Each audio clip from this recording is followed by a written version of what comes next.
Hey everyone, and welcome to the G.O.A.T Pod. How's everybody doing? Doing well. Good. Doing well. Excellent, excellent. I feel like we overlooked something important. What? What did we Jason, miss? you were in another state recently, weren't you? I was in another state. I was in New York City.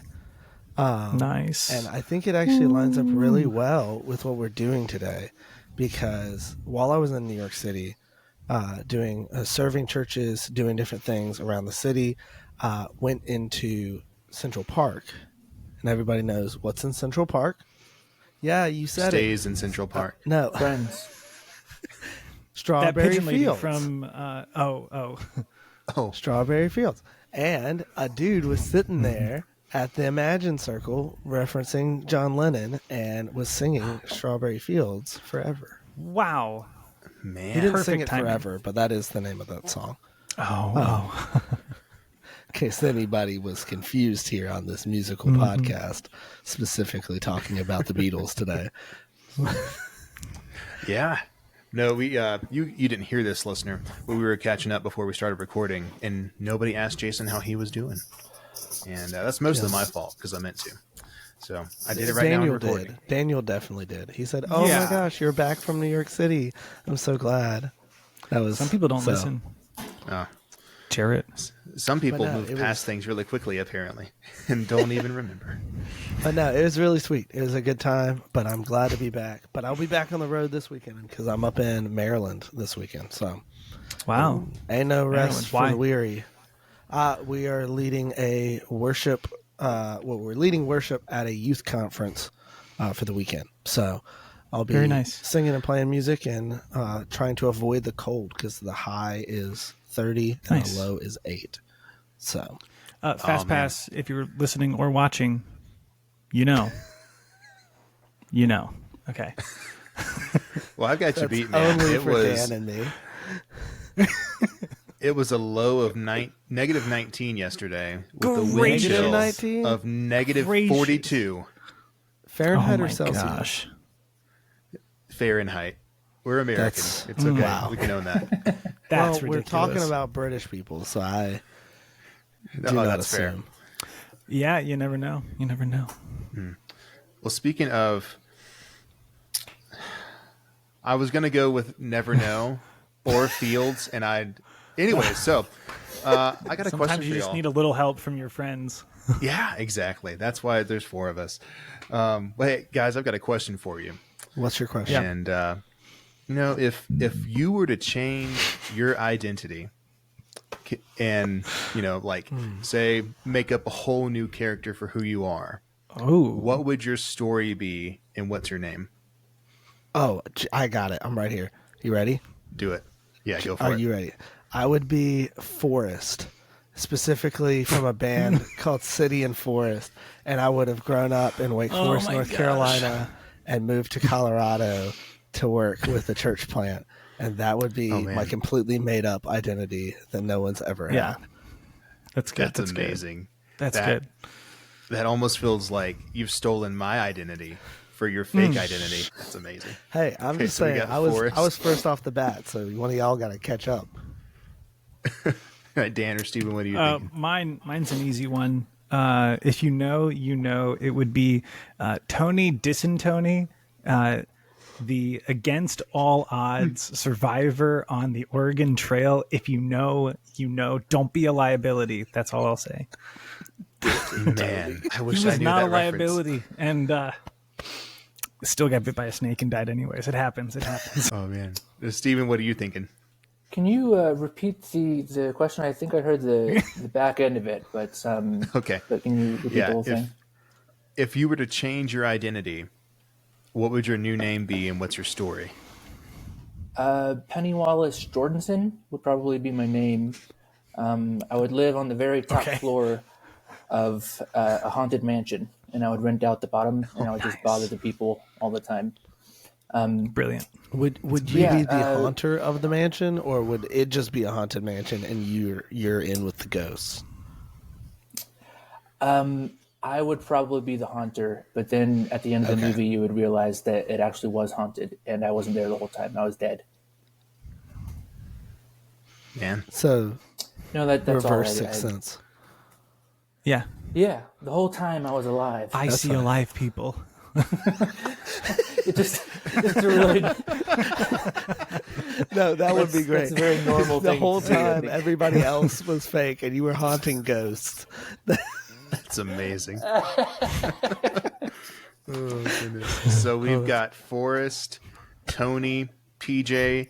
I would go with Kevin McAllister, K-Mac for short. Oh, nice. And What? growing That's a real up, person. my parents would leave me behind, and it not a left real me with a person. lot of Stop left me with a this. lot of trauma. This is real. This is. So is I Forrest. went so That's a far out. person. Hold on. I went so Guys, far out the let me box. take you down to Strawberry Fields. Nothing is Yeah. real. All right. And but speaking of changing your identity, that is Yeah. a good segue into what is this. Brings us to this album that we're talking about that you've clicked on to listen to here on Spotify or wherever you're listening to us. Apple Podcasts, But- Google Podcasts. You could just be pulling it straight off the RSS feed. You never know. Man, yeah, get If it you know, straight. you know. YouTube? Maybe. All of them. But so we're talking about Sgt. Pepper's Lonely Hearts Club Band by the Beatles. And sadly, this is going to be the last time we talk about the Beatles, at least for a while. But they are I number... was going to say the last time. I know. Last time in a while. But they're number 3 on the list here, going from the bottom of the 30 million sold albums. If you're following along with us, we started at the bottom 30 million, working our way up. And so now we're at episode 3, Sgt. Pepper's. And so, story time. The Beatles, right? Wait, They've before we come- get to story time, Yeah. can I make Okay. 2 predictions? I wanna Yeah, go predict for the it. future. My 2 predictions. We will see if it comes true at the end. Prediction 1: none of us have the same favorite song. And prediction 2: this will be the first week that we are split decision on where we rank it, and we're gonna have to figure that out. So we will. I agree we will with the see at second end. one. We'll see at the end. Yeah. But putting that out there. Man. Yeah. We'll those are see. good. We'll see. Yeah, I'm a little nervous about the ranker. That Let's get back to it's it. gonna Let's get haunt back me. to story time. I'm excited for it, Jerry. Yeah. All right. So story time. So we've got the Beatles. They have grown up listening to rock and roll music. So what do? They start a rock and roll band. And what do they do after that? They get famous.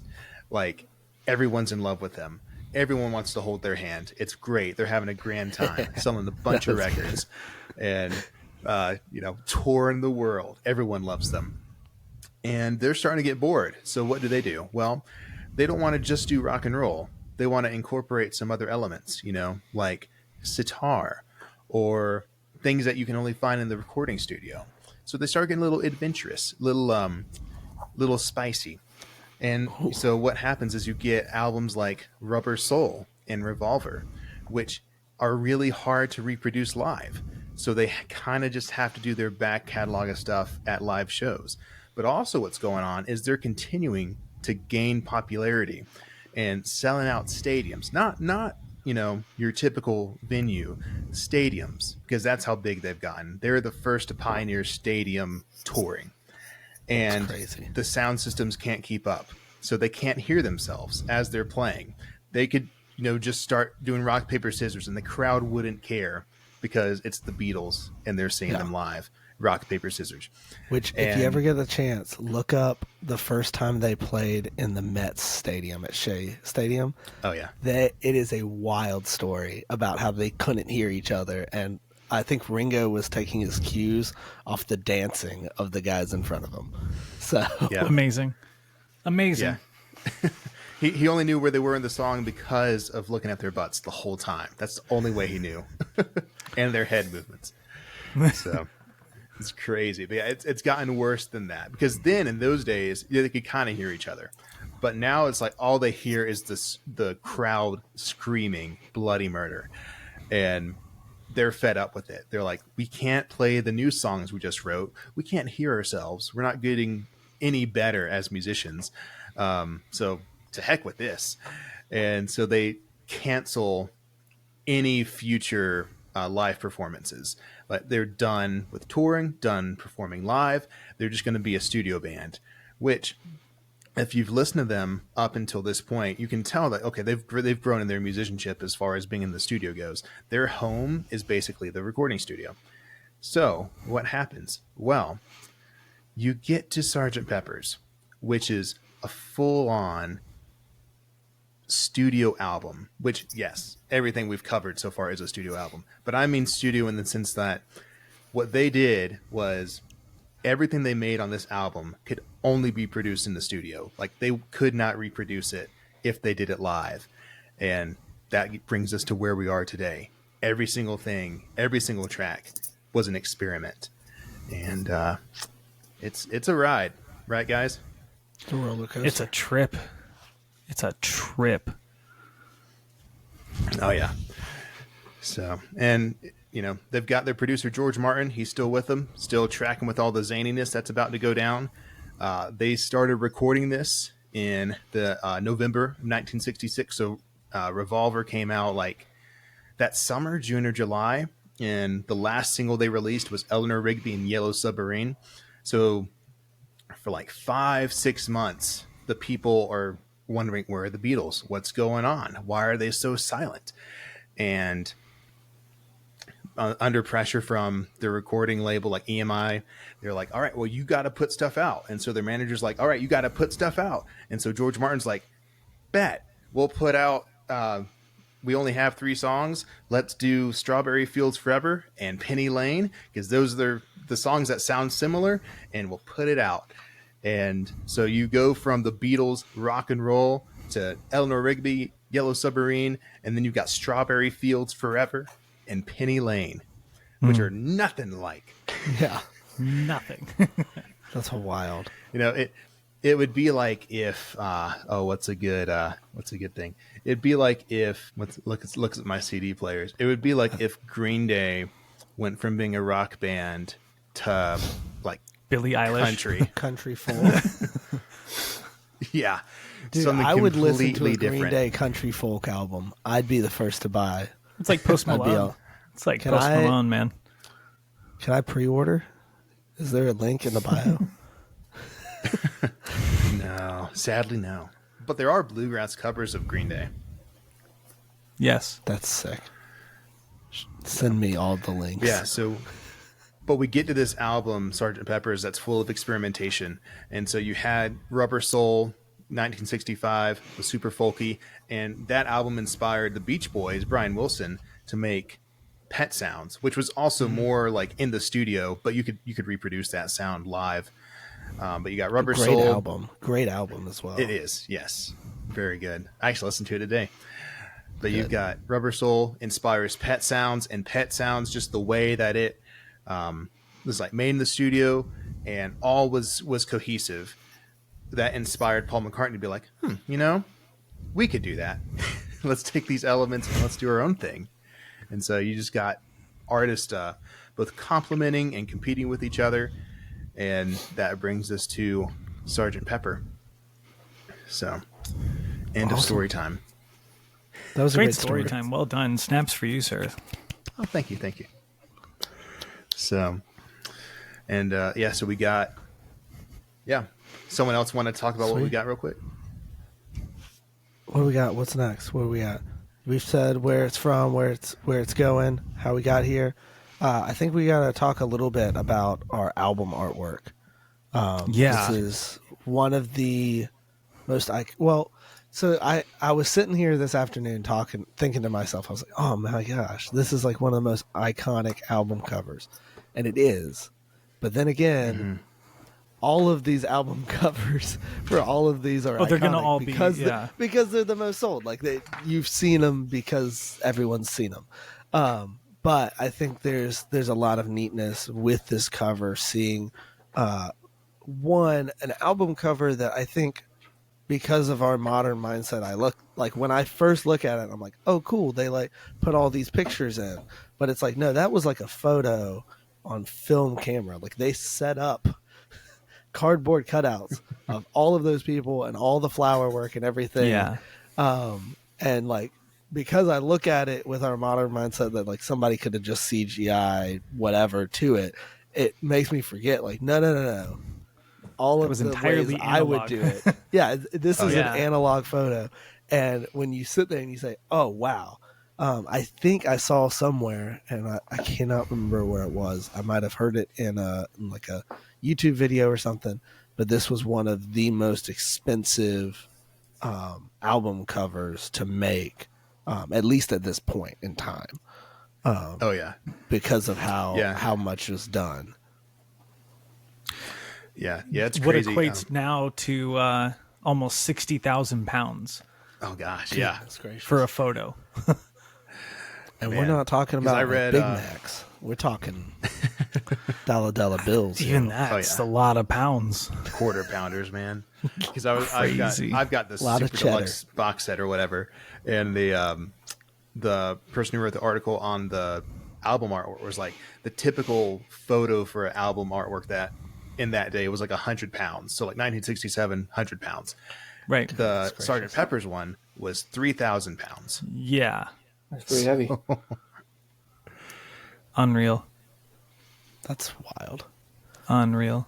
It Yeah, worked though. it's crazy. I would not trade it for a thing. Shout out to freaking Peter Blake for pulling that album artwork together. Like, just absolutely incredible. And I think it encapsulates Snaps for as Peter. we get into the tracks and walking through the music. I think that album art exactly matches the feel of the music, which I think is what you would hope almost any time someone's going to put artwork on the front of an album. You say don't read a book, like don't judge a book by its cover, but maybe you should. Like maybe we should make covers that tell you what's going to happen. And he did such a great job. Some great with this. prejudice there. Yeah, exactly. We should cover album covers. You hear that silence? Meta.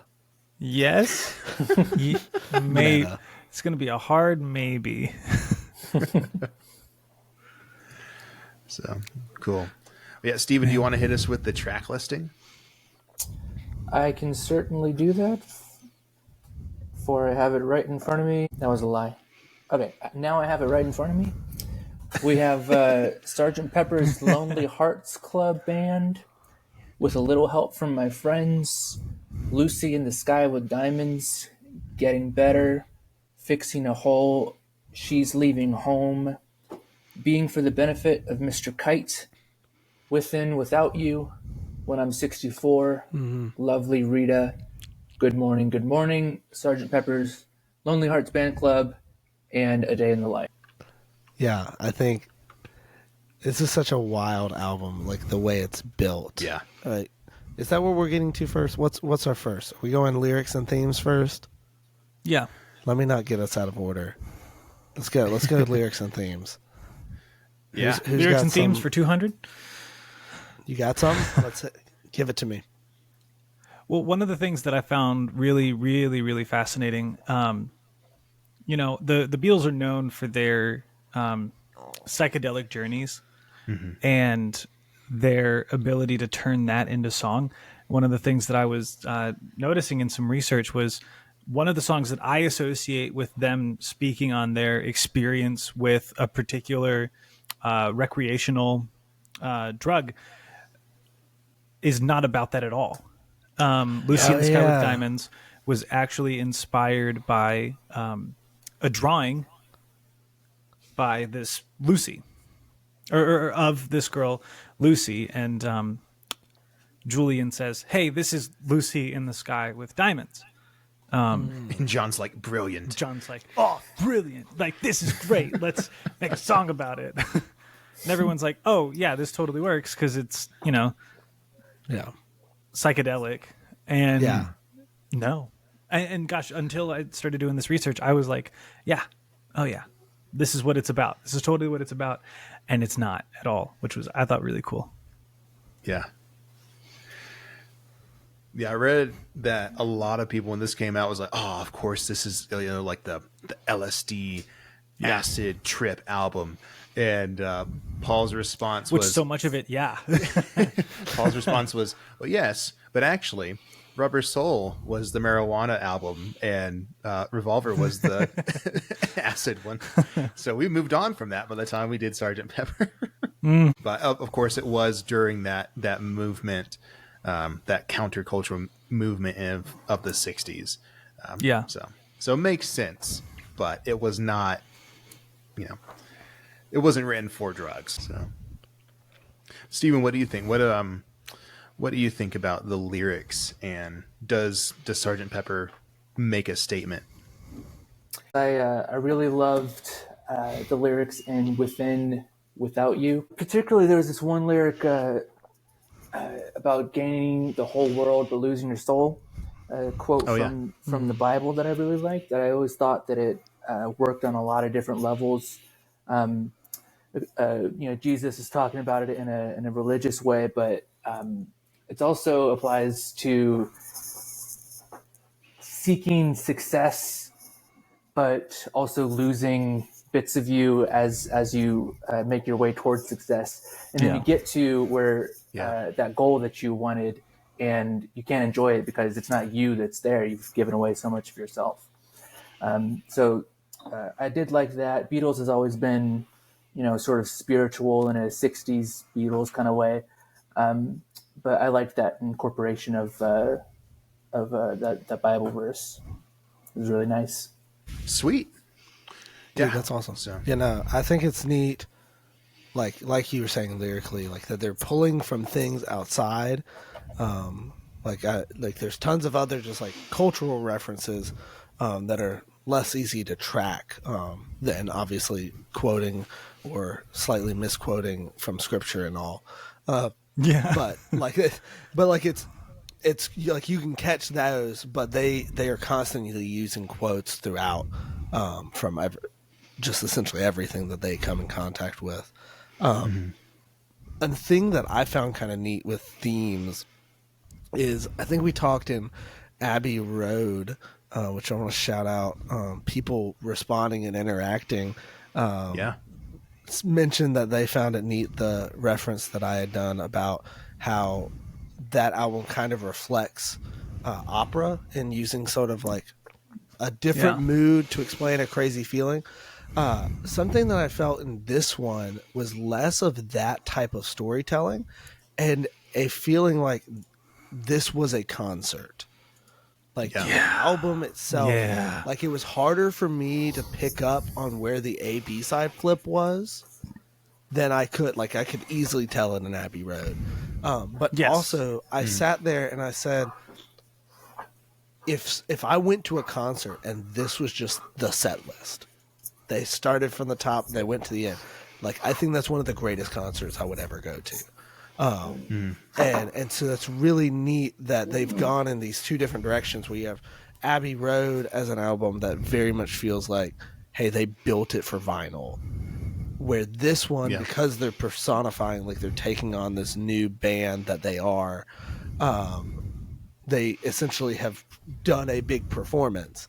And you hear it in some of the recording things, and we'll get into the needities and the music from the recording aspects. But I think it's just neat how they've built out this album that just feels like a great concert to sit and listen through. I very much enjoyed that for the listenability of this album. Like I listened to it probably like 7 times and I don't think I got tired of it. It was just like a neat like experience to go through. And like every time you go to a concert, you're going to miss out on part of something. Like you're going to zone out for a little bit. And so like you were caught right back up in it because of the way they built out this album. So I found that really neat in the theme structure of this album. Yeah, it's really cool because I mean, if you look at the album artwork, it feels like, okay, the band has just performed and then they've like turned around and you've got the snapshot with the the band and the audience, and it's just really cool. It's funny because as I've done research on it, you read how the only like 2 or 3 like Sergeant Pepper's Lonely Hearts Club Band specific songs are the title track and With a Little Help from My Friends and the reprise at the end, or like the Sergeant Pepper specific songs. Everything else is like has nothing really to do with Sergeant Pepper. Yeah. But when Paul had the idea to change, like, well, we can write songs not as the Beatles, but as something completely different because we don't have to go on tour. The album will go on tour. And that's exactly like what's happened is it's on this list. It's one of the best selling albums of all time. And the idea is the heart, the passion, the combination, not just of like it's a pop record, it's a rock record, but it's done in such a way that it's not obviously pop or obviously rock. Yeah, but it they're hits there. on like But it's 11 also, different genres. Yeah. Yeah. Like it's vaudevillian and it's like That's a big acid word. I trippy. like that. Yeah. That's a big one. That was for the benefit of Mr. Kite. Fair enough. But yeah, so this is just I don't know, this is a great concept of, oh, well, I can't go out and perform this, but I can still write this and record this and people can hear it and listen to it and relate to it. Yeah. Something that stood out to me that was crazy was this didn't have the sales boost that touring with an album would. Yeah. Yeah. Like if this is never played live and if it's never played on a tour, then it sold more albums than Abbey Road, supposedly, but still sold 30 million albums without a tour. That's insane to me. That's wild. Yeah. That's wild. That is And insane. It's one of those things where it's sad. And George Martin claimed that this was, out of his entire career, this was the saddest thing. That when EMI demanded they release a single because the public hadn't heard from them, which in those days, like artists released something like every 2 to 3 months, like whether that was a single or an album or whatever. So for us, 5 months is like, okay, like they just released this and now they're like on tour, or they've like made a music video or something, like give them some space. Like, we like 21 Pilots, one of the best selling artists of right now, goes like every 3 years without releasing anything. Yeah. And so, within 3 years, the Beatles had like 8 albums or whatever, or however many they recorded. That was something I wanted to bring up. This is a slight detour from this album, but just something that blew my mind while going through this. The Beatles were only a band for 10 years and only putting out albums for 7.5. Yeah. Mm-hmm. So here's my fun little factoid on that. So Steven, when I sit around and I think Steven's getting in. He wants to hear it. He's right here. If you're watching on video, So one of the most prevalent songwriters right now that just puts out a lot of music, Taylor Swift. Insanely huge artist, obviously. She's been putting out music since 2006. So she's almost been putting out music for 18 years.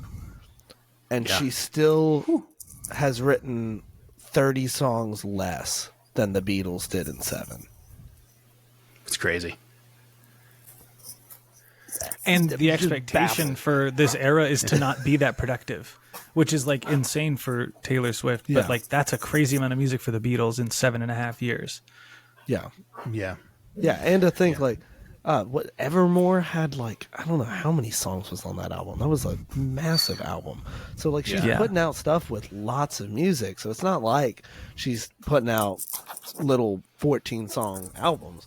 So the fact that the Beatles put out that much music, that it's all high quality listening music in that short period of time, even with, like you were saying, that people put out music a little bit more frequently then, I think it's just incredible the amount of work they were able to put out. And that in the middle of it, they throw in an album like this that's just you hear it and you don't immediately go this sounds like the Beatles.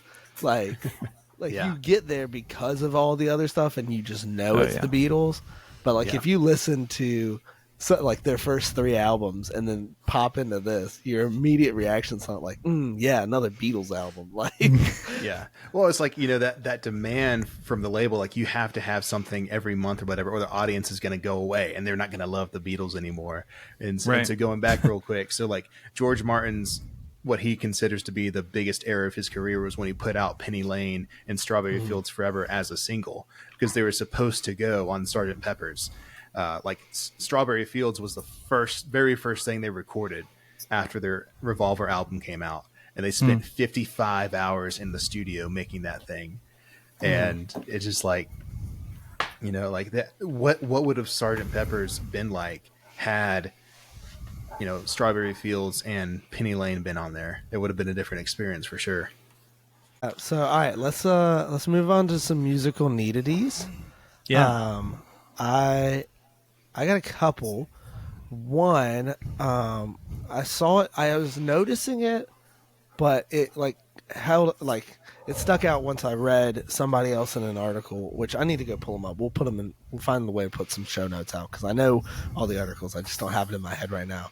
But when the Beach Boys put out Pet Sounds, McCartney heard the bass lines in that are very melodic. And so when he comes around to this one, you may notice his bass lines are actually a whole lot more melodic than he normally does. Yeah. I think Paul McCartney, like generally, obviously one of the greatest bass players of all time in the sense that like he plays the songs so well. Even while singing, which is also incredible if you've ever tried to play bass and sing lead at the same time or whatever. But yeah, it's a very different bass feel, and I think it was what was needed for this album. But some of the lines definitely don't feel like your generic. Well, I don't think there's anything generic about the Beatles, but like what you would expect Paul to be putting out. And it's really sweet to listen to those bass lines running in a melodic way with the singing rather than just being like a cool background line. Yeah. So I found that neat. The other one, you can go all day long on every single instrument in there. I tried to pull up like what every instrument is in there, and I couldn't find a good condensed list. But like, you have everything from like people sounds, doing things, clapping, laughing, to sitar, all kinds of crazy like pedal effects, all kinds of stuff, which also somebody used, I think it was George used a guitar that he never used like on any other album before this. Wow. And so he's using a tone from a guitar that he was very consistent with the instruments that he used throughout recording. So the fact that he came onto this album and said, oh yeah, I'll use another is kind of like, whoa, oh gosh, he's like, just as this whole album's like, hey, something out there, something different. He even did that in the instruments he chose to play on. I think that's really neat that they were able to do that. And like you were saying, Dan, it still went off like flying colors. I think a lot of people get scared to step into a new thing, especially at the top of their game. But this obviously worked out so well. Yeah. And to testify to Paul's bass lines, like another reason that was like he was able to be more melodic was when they did the backing track, he didn't play bass when they recorded. He because DI boxes or direct input boxes had just been invented. So when they recorded, so cool. They did the backing track and then he just plugged in directly into the mixer and Wow. did whatever he did.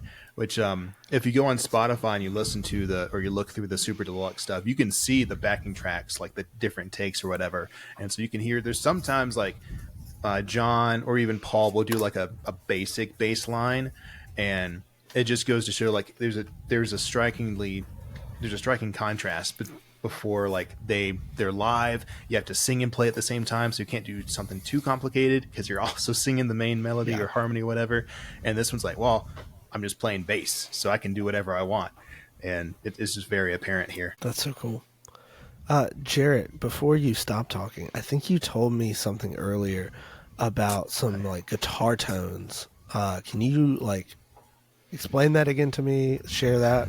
Yeah. So actually, it is a guitar tone, but more importantly, just the effect in general. The flange effect was coined by George Martin. Like it existed as a thing before then, but during this time they came up with a way to double track your vocals in one take.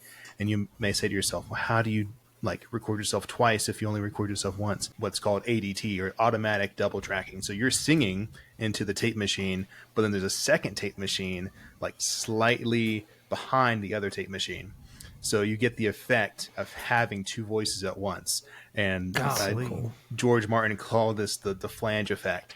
And so there's a few, you can tell, like if you listen to it, especially like Lucy in the Sky with Diamonds, and a few others, like, oh, okay, this is where they did it, because it's like it's the same voice, just slightly like exaggerated.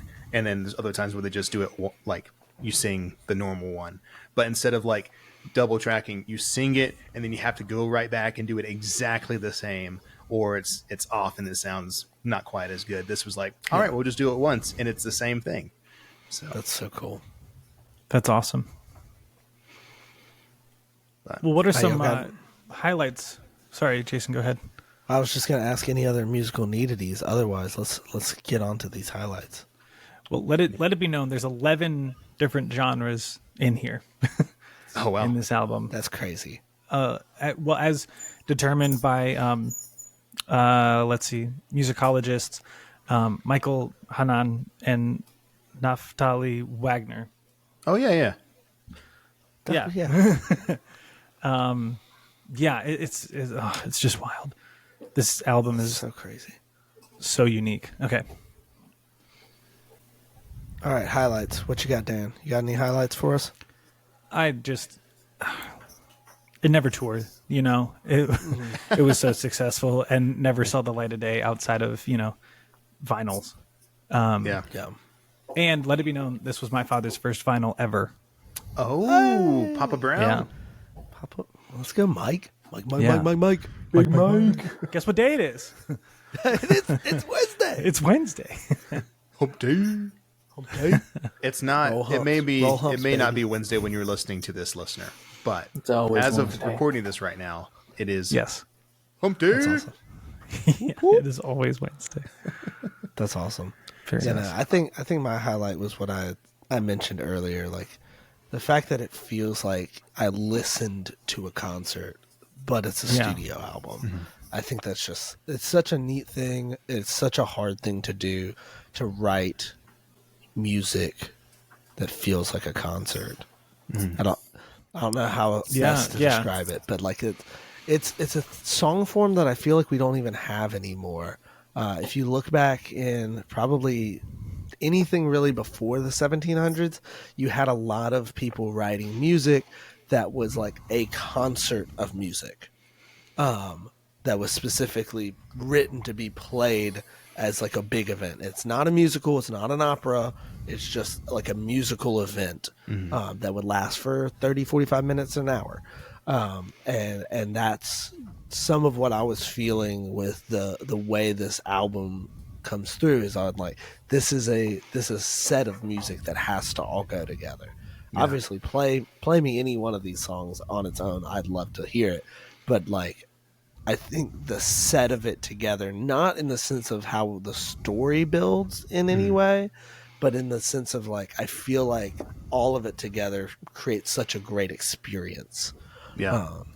That I mean, obviously it's sold so much. I think that's part of the reason people are so in love with this album. Yeah. And this is the first like concept album, and not the sense of a concept album like, oh, we have all the same characters throughout, or like the story is, throughout each song you start at the beginning, go to the end, that's the story.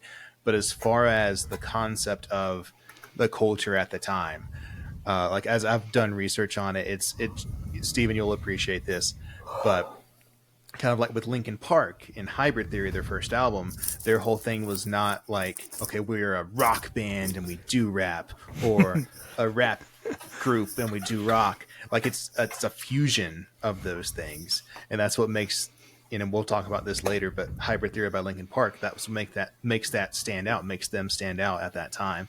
And then Sgt. Pepper now it's combining the sounds of the time, like mid 60s, and what's come before, like not just antiquated like granny music, but like incorporating everything into one thing.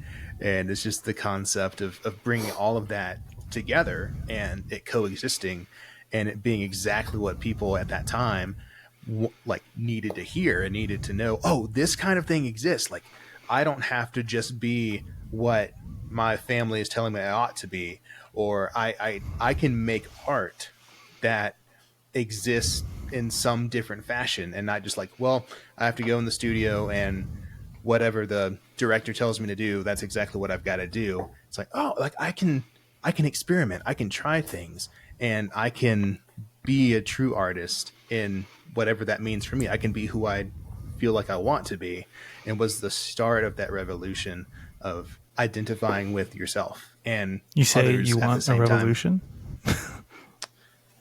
Well, we all want to change the world.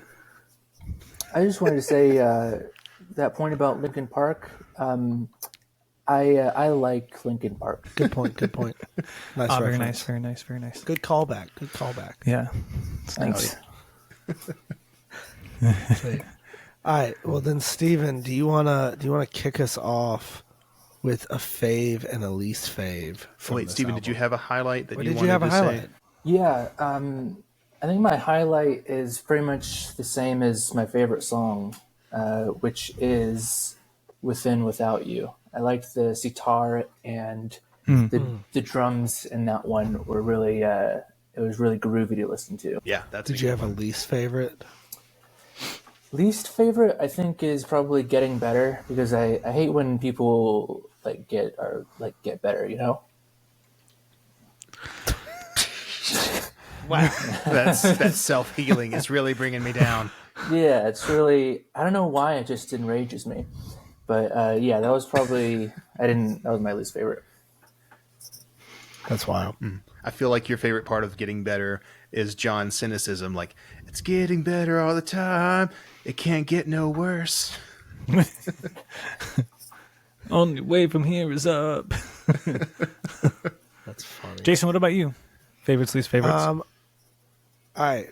I need to. I think this will be allowable. This will be allowable. I'm going to give two favorites, but you'll understand why.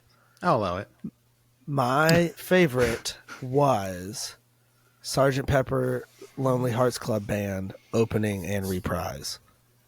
And the reason being, I thought, one, I really like when bands write for an album like transitionary songs that really help you to stay engaged with the album and not just be like, oh, here's just a bunch of songs we put together. As well as I just love the guitar in the background and stuff.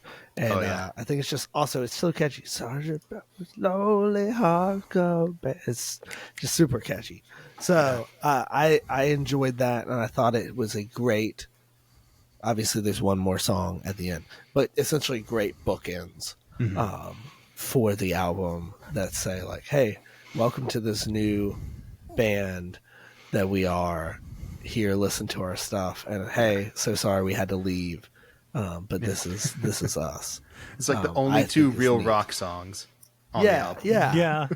So, I'm always out here picking the bangers. So that was my favorite. Least favorite, tough. I feel like someone's not gonna be gonna like me after I say what it is, but probably Being for the Benefit of Mr. Kite.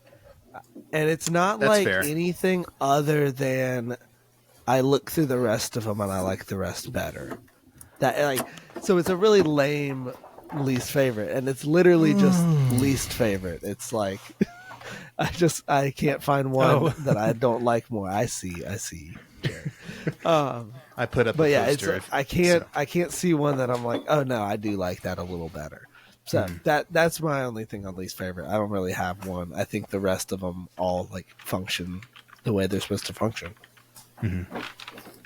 Yeah, I think if you're listening to this on repeat, for me, it started with and Without You was my least favorite one. But then after listening to it a bunch of times and researching it and knowing like what's going on, Benefit Mr. Kite is now in that place.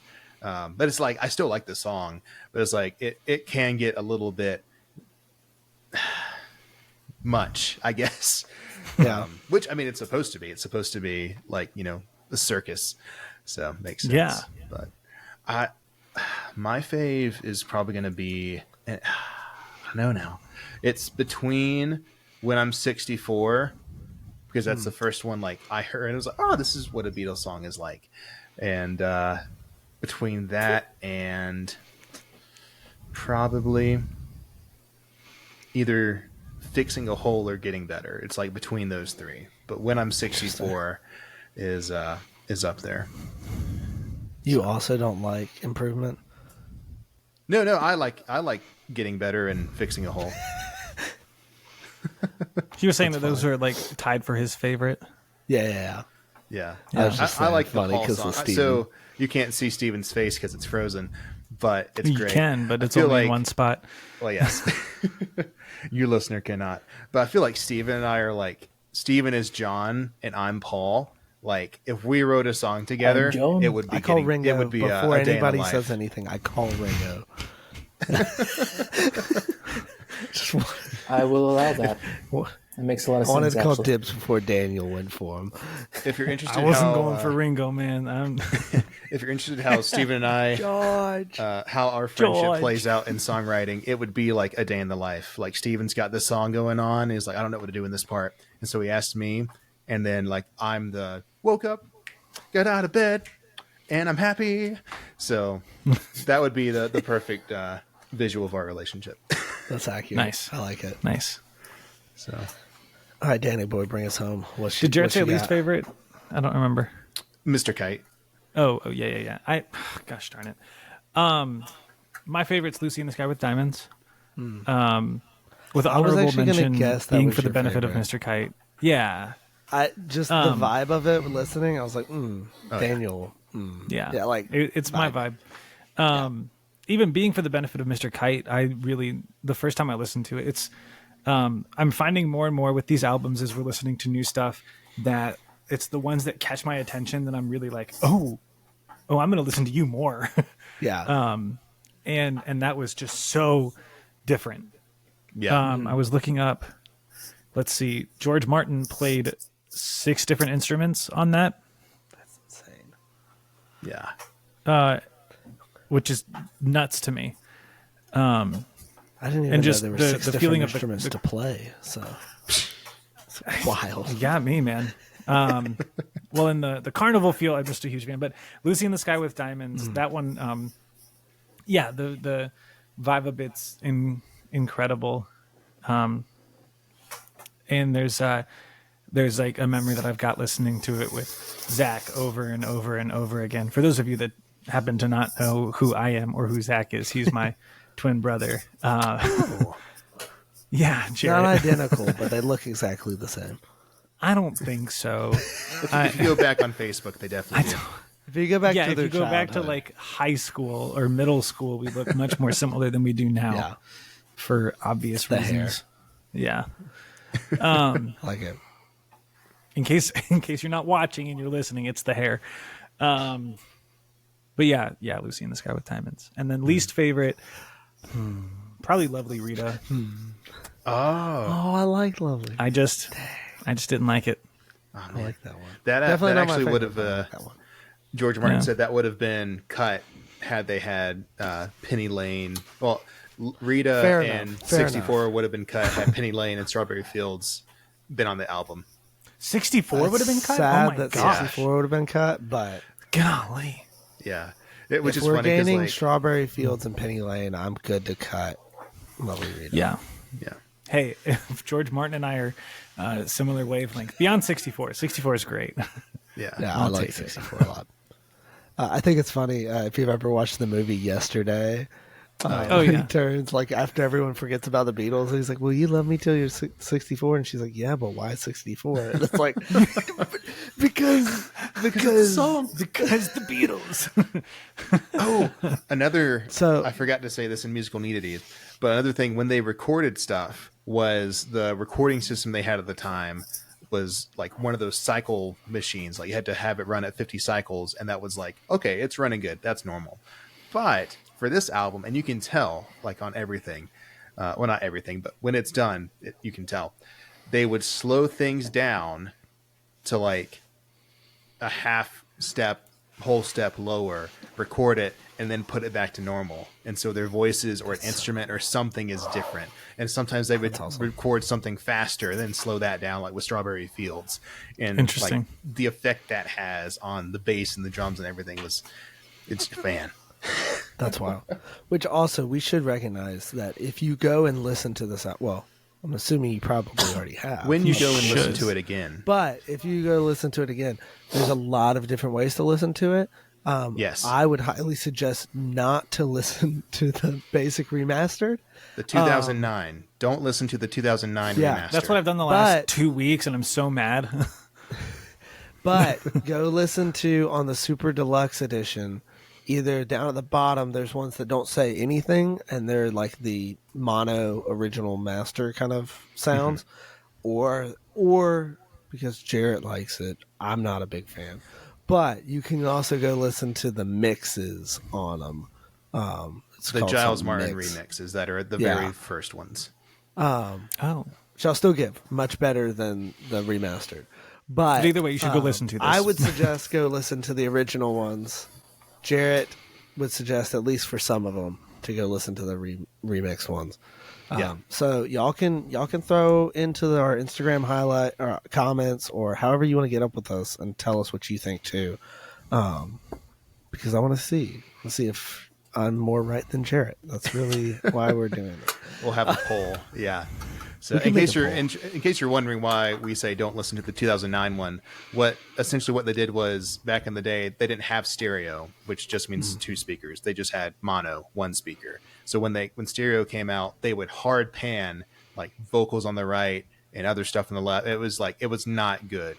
So if you listen to this, you either want to listen to the original mono, everything's in one track, you hear it all together, and it's not weird, or listen to the remixes where it's in stereo, but George Martin's son, has dutifully remixed it properly in stereo and not had everything like all the way on this side and then on this side. I don't know if that translates to my mic, but I went left I'll make and it right. translate. Cool. All right. So let's listen do in it. stereo because I'm editing in stereo. Yeah. All right. right. We're at Here the we go. last thing now. Album Oh, ranking. I'm nervous for this one. I just want to say that my first prediction came true. So I'm one for one Yeah. so far. Yeah. None of us had the same favorite. So, All right. Well, Jason, where do you rank this out of all the albums we've done so far? all right. So All this three. was tough. Hold on. Let me make up my mind real quick. So 'Cause I don't- just to reiterate where Let we me- are, we've got Abbey Road by the Beatles yeah. and Dangerous one. by Michael Jackson, and now we're at Sgt. Pepper's by Yeah. the Beatles. And for all of us, those are 1 and 2 in order of when they came out or when we released them. So Abbey Road for all of us is So- first. Dangerous is second for all of us. I'm gonna not be happy with myself, but I think this is the way I have to go today. As an album, which is what we're ranking this on, I'm gonna go Sgt. Pepper's number 1, then Abbey, then Dangerous. Okay. I think I like more songs on Abbey Road.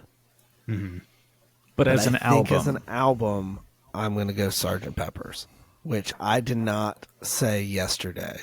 This is a change, but I'm going to go with that. Yesterday I was at Abbey, Sgt. Dangerous, but now I think I'm at Sgt. Abbey, Dangerous. I'm going to have to agree, and I'm also surprised that I'm saying this, but I think I agree. Like as the concept of an album as a whole, I really like getting into Sgt. Pepper's. Like I like a lot of the songs, just as Jason said about Abbey Road. I like a lot of them, but as an album, just Abbey or Sergeant Pepper's, like, I don't know, it's just so fun to get into. So I would say Sergeant, Abbey, Dangerous. All right, Steven, what you Oddly got? enough, sorry, yeah, I want Steven. to No, hear no, hit us, Dan. I want to hear Steven. All right. I'm gonna go ahead and give this one a bronze medal. And I am not surprised that I said that because I thought it beforehand and then I said it with my mouth. I like a few songs, like a lot on this album, like "Lucy in the Sky with Diamonds," "With and Without You." But I think overall I enjoyed "Dangerous" a lot more than this one. I love the Beatles, Wow. but this one's a All bronze. right. Wow. All right. Wow. All right. Let's finish it off with Dan. I'm going to start doing the math. But you give me what you got. So, I'm putting this between Dangerous and Abbey Road. Okay. Okay, so you're putting that at number 2. Yeah. I just, from the standpoint of an album, like, I think if you take away the beginning and end of Sgt. Pepper's, it totally loses its feel. Like, it's introduced so well. And I think those are designed introductions and like closeouts of these albums, of this album. But I just thought that Abbey Road flowed better overall. And that's how I feel. All right. So second with of 2 first place. Well, first of all, just want to say You're went right. for 2 for 2 on my predictions. This may be the only time, but I had a feeling up front. So we have 2 first place votes, a second and a third. Mm-hmm. Which I think, if I'm doing the math right, Carry has the to 40. rank it out at first still. Someone do the math on me. Because you got 2 first place votes, and a second and a third. But then, so where are we putting this in the ranker? Maybe I'm doing bad math. I think that just averages it out to like just above second. But there's only 3. Mm-hmm. So how can it be just above second? I'm saying it's like I'm not sure how the math works, but I think it averages we will out. do the math outside the podcast. Yes. And release Yeah, it. we'll put a when it post out. finally lands. But it will land either second or first. Because Yeah, it it can't land be third. last. I do know mathematically that can't. But Steven's vote does count. All votes count in this. And if we find out that the math doesn't work, we're going to release a poll for y'all to vote on where you put it. Yeah. And that will be I know our where this 5th goes. vote. Whew. And so, Man. shout out to social media. Y'all are going to save us if we can't figure this out.